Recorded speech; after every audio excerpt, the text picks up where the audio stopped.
2025 সালের ফুটবলের সবচেয়ে মর্যাদাপূর্ণ মঞ্চ ফিফা দ্য বেস্ট অ্যাওয়ার্ডস শেষ, আর ফলাফল শুনে কেউ অবাক, কেউ আবার বলছেন এটাই তো হওয়ার কথা ছিল। আজকের ভিডিওতে থাকছে বর্ষসেরা খেলোয়াড়, কোচ, গোলকিপার, পুস্কাস ও মার্তা অ্যাওয়ার্ড এবং সেরা একাদশ। চলুন শুরু করি। অনুমিতভাবেই 2025 সালের ফিফা দ্য বেস্ট পুরুষ খেলোয়াড় নির্বাচিত হয়েছেন উসমান দেমবেলে। পিএসজি ও ফ্রান্সের এই ফরওয়ার্ড শুধু ফিফা দ্য বেস্টই না, এর আগে জিতেছেন ব্যালন ডিওরও। চ্যাম্পিয়ন্স লিগ জেতানো পারফরমেন্স, গোল, অ্যাসিস্ট আর বড় ম্যাচে বড় প্রভাব সব মিলিয়ে দেমবেলে প্রমাণ করলেন 2025 সালটা ছিল পুরোপুরি তাঁরই। এদিকে নারী ফুটবলে ইতিহাস গড়েছেন আইতানা বনমাতি।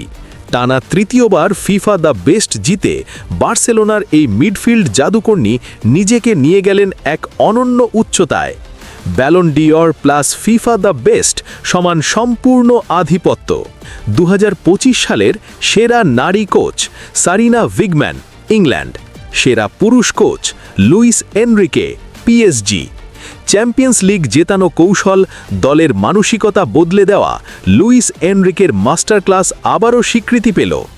সেরা পুরুষ গোলকিপার জিয়ান লুইজি দোন্নারুম্মা, সেরা নারী গোলকিপার হানা হ্যাম্পটন। আর ফুটবলের বাইরের এক অসাধারণ গল্প, ফিফা ফেয়ার প্লে অ্যাওয়ার্ড জিতেছেন ডক্টর আন্দ্রেয়াস হার্লাস নয়কিং। এক দর্শকের জীবন বাঁচিয়ে প্রমাণ করেছেন ফুটবল শুধু খেলা না, মানবিকতাও। পুস্কাস অ্যাওয়ার্ড সান্তিয়াগো মন্টিয়েল, অবিশ্বাস্য overhead kick. Marta award Lizbeth Ovalle, scorpion kick স্টাইলে গোল, যেটা দেখলে চোখ আটকে যায়।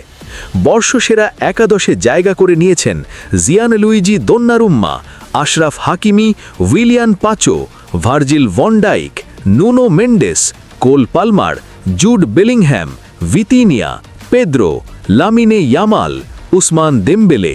নতুন প্রজন্ম আর অভিজ্ঞতার দারুণ মিশেল।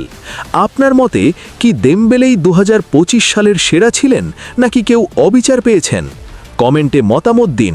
ভিডিও ভালো লাগলে লাইক দিন, আর এমন ফুটবল আপডেট পেতে চ্যানেলটা সাবস্ক্রাইব করতে ভুলবেন না।